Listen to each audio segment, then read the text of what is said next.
In the earlier modules, we learned about the retail supply chain and how products travel from the manufacturer to the retailer and then to the consumers. So we must understand that there are various activities that each party gets involved in throughout this transit. For example, the sales team at the manufacturer deals with the distributor and makes sure all of the manufactured products are sold and revenue is earned. Further, the sales team at the distributor's end visits the retailer to get orders, and the transportation team gets these products delivered to the retailers. Similarly, there are different activities that happen at the retailer's end to make sure consumer buys the product from the retailer. Obviously, it involves a salesman or a promoter standing at the retailer's end who stands and talks to the customer, directly influencing his choice. But that is not all. We also have some other very important tasks in a retail store, which indirectly influences the customer's decision. And that is called retail merchandising or planogramming. Based on certain sciences and researchers on consumer behavior, products in a retail store are placed on the shelves in a particular manner. A planogram defines the location and quantity of products to be placed on display. For example, given limited shelf space, a vendor may prefer to provide wide assortments of product or may limit the assortment but increase the facing of each product to avoid stockouts. Planogramming is done to effectively use the space on retail shelves and to make sure that the customer has a satisfying and comfortable shopping experience. Now let's study in detail, why do brands need planogramming? How do you generally maintain your wardrobe or your cupboard? You hang certain clothes, you also stack some of it aside, and then you arrange it very neatly, right? Because you have to make sure all your clothes are visible to you. You're using the space inside your wardrobe effectively, and the clothes are kept in a proper condition. Similarly, in a retail store, space is one of the most important aspects. And so to make sure space is effectively used to display products in a sensible and attractive manner, merchandising or planogramming is important. So there are a few important elements in planogramming. The first one is top to bottom, left to right. We Indians have a habit of reading everything from top to bottom and left to right because that is how we are taught.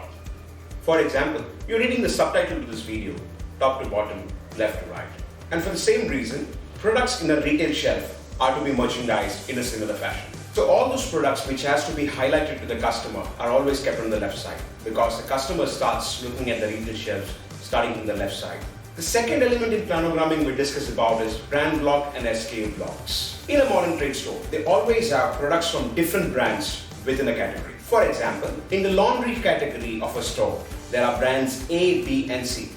So now let's see how do they build the brand block and SKU blocks here. Imagine these are bays of shelves in the laundry category of a supermarket, and they sell 3 different brands here, and each bay is dedicated to each brand. Brand A in bay 1, brand B in bay 2 and brand C in bay 3. Now here again, each brand comes in 4 different SKUs: small, medium, large and very large. So the logic the store merchandiser should follow here is small products on the topmost shelf, medium on the second row, large on the third and very large on the bottommost shelf.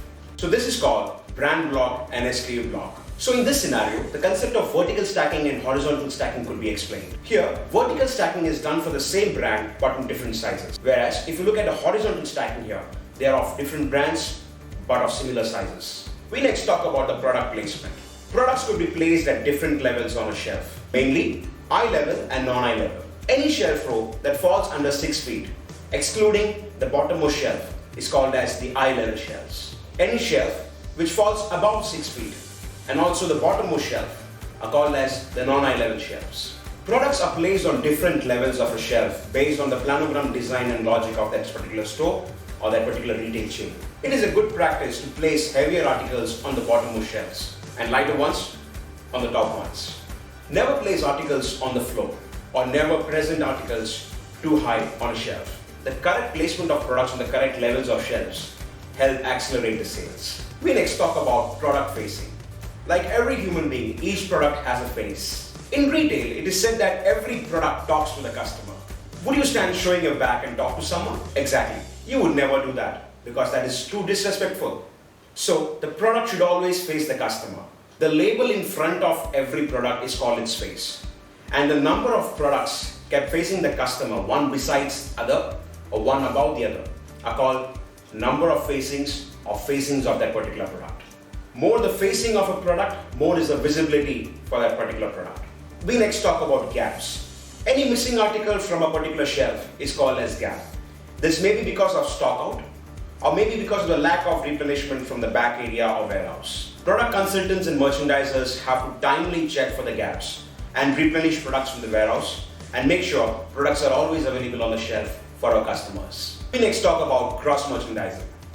Laptop is an electronic product and so it's mostly considered in the CDIT category, whereas laptop bags are considered in the softline category of the store. But you'll find that mostly these two products are merchandised together, or at least close to each other. That is because a customer who buys a laptop worth thousands of rupees would definitely want to buy a laptop bag to secure his laptop. This is called cross-merchandising, and this increases the impulse buying in the store. Another example of cross-merchandising is Vim and Scotch-Brite merchandised together. There are advantages of good planogramming for both the customers and the merchandiser.